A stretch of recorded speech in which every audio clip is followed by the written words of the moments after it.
Hi, and welcome to the Virtually Yours podcast, Outsourcing Mysteries Exposed, the no BS hustle-free podcast for business owners who outsource or provide outsourcing services. I'm your host, Rosie Shiloh, virtual assistant advocate and owner of Virtually Yours, the virtual assistant network. Let's get started. Welcome to this episode of the Virtually Yours podcast, Outsourcing Mysteries Exposed. I'm Rosie Shiloh, and today I want to talk to you about starting on the right foot with your clients. I think that initial stage when you have that meeting with your clients or you have that phone call, it's so intimidating and scary. It's like going for job interviews all the time, which is obviously not what we're all about because we want to be running our own business and calling the shots. So I've got some tips here to make it a little bit easier for you. Okay, so tip number 1 is make it easy. Make it easy for your prospects to find you and learn about you. Make sure there's plenty of information available online, whether that's on social media channels, LinkedIn, your website, maybe some links in your email signature if that's how you're going to initially touch base, but make it easy for them. And when you do contact them, if, for example, the initial contact is written, so it might be an email or a message of some kind, make sure that you're providing them with plenty of appropriate and relevant information so they don't have to go hunting around for more.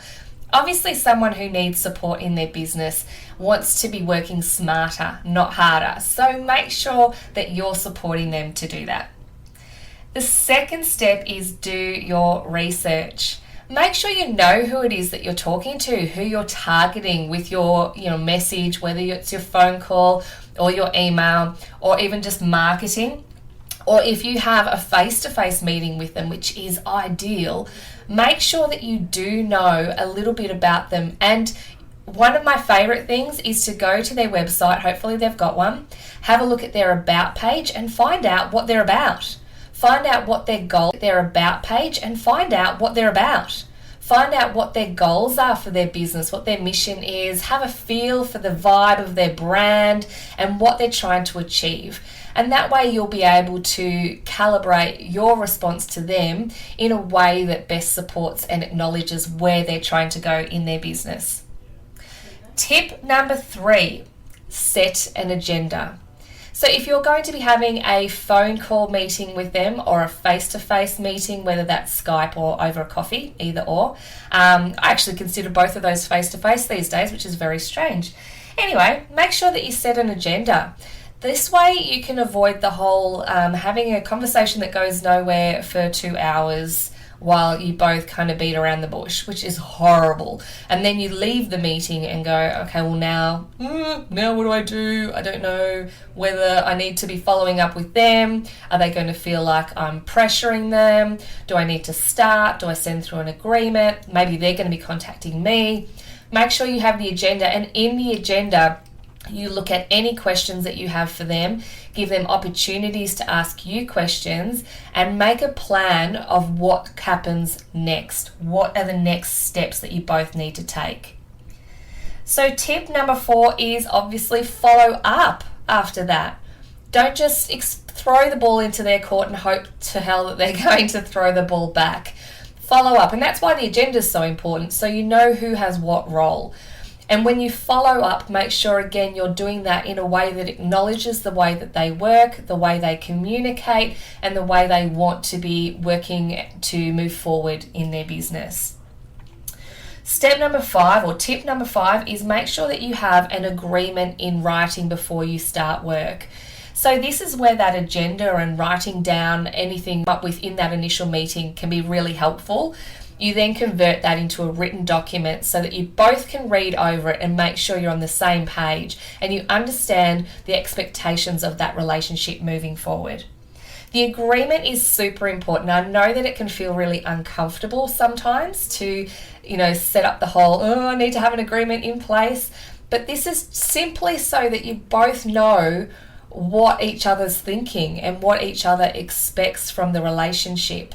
There's nothing worse than having two people working together, in one expecting outcomes, one expecting money, and for you to actually have a different view or different perspective on what that should actually look like. If it's in writing, you can both go, okay, yep, I agree with that, or you can say, actually, that's not how I interpreted our conversations. Let's revisit this part of that agreement.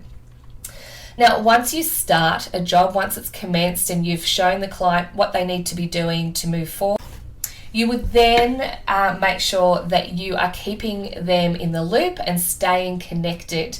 So we don't want a client who is hovering over us all the time. Nobody likes that. But we also don't want to have someone who's doing work for us that doesn't keep us in the loop and keep us feeling safe and confident and secure in the knowledge that the job is in hand. It is very important to find that happy medium and to do so in a professional and respectful way. So stay connected. Make sure you have timelines in place.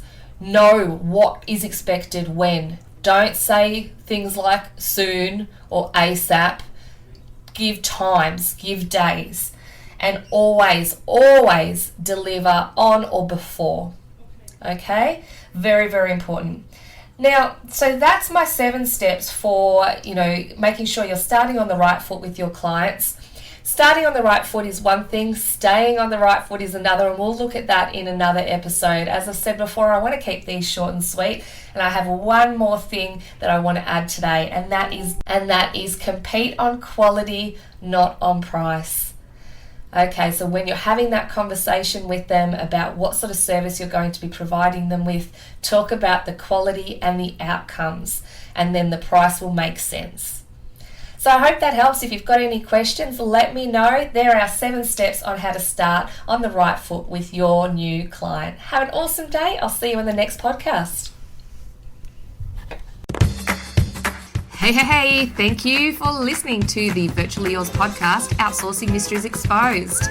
Between now and our next session, I know you're going to be hanging out to take some action on outsourcing in your business, so head on over to virtuallyyours.com.au and you can download some information there about the best ways to outsource for business growth. If you're a virtual assistant, make sure you join us. We have an amazing virtual assistant community at Virtually Yours, Aussie VAs connecting and helping each other grow.